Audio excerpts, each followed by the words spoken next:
Good evening, and thank you all for being a part of this public service announcement tonight. As we all know, some of our states have been hit by one of the greatest natural calamities in our history as the United States, Hurricane Bob. Despite these storms, our resolve as a nation to remain united in the times of happiness and crisis cannot be deterred. These storms have made its way from the Atlantic Ocean to New England and did spear to the state of Virginia and the islands of the Caribbean. Additionally, according to the expert, New York City was supposed to receive the highest amount of damages, but this has not been the case, as a majority of the damages are within inland and in the state of Vermont. There are a number of operations that are coordinated with the states and federal emergency agencies that are underway. The first main operation is to reach out to all the villages, towns, and cities affected by these storms as a way to save lives of all survivors.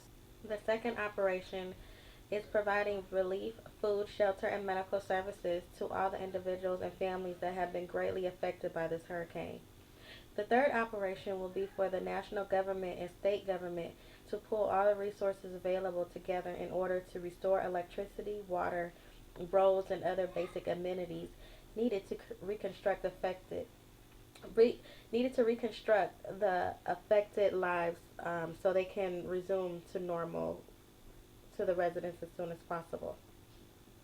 It is important to note that the states and federal government emergency response agencies will be available to look for survivors and distribute food relief. The emergency response agency will receive a huge amount of funds from both the states and federal government in the short run in order to complete their mission successfully. Additionally, the military will play a critical role in coordinating the search, distribution, and reconstruction of the affected areas, whereby it will provide transportation logistics. It will then therefore get the greatest share of the resources in the long run in order to help reconstruct the affected cities within the shortest time possible. In order to ensure that there are proper coordination between the federal and state agencies involved in this operation, the Regional Integration Center will be responsible for setting up a command chain. This will be aimed at ensuring that there is clear chain of command within the agencies involved in the rescue and reconstruction efforts. Official communications regarding operations will be communicated by the Regional Integration Center and distributed to the state governments in a timely manner. It is important as an American citizen to know that we all prepared as a country to fight these emergencies, as we have always set aside emergency funds both at federal and state levels. Additionally, our agencies are well equipped. After completion of the emergency operations, it is my hope that many lives will be saved and life will go back to normal in the affected states and residents. The main health concerns are spread of waterborne diseases, but rest be assured that all efforts are being made by all agencies involved to ensure that this does not occur.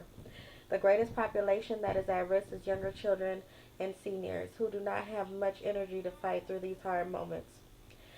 But our spirit of resilience will enable them to go through this stormy moment. The long-term health effects will be increased in a number of waterborne diseases and other illnesses.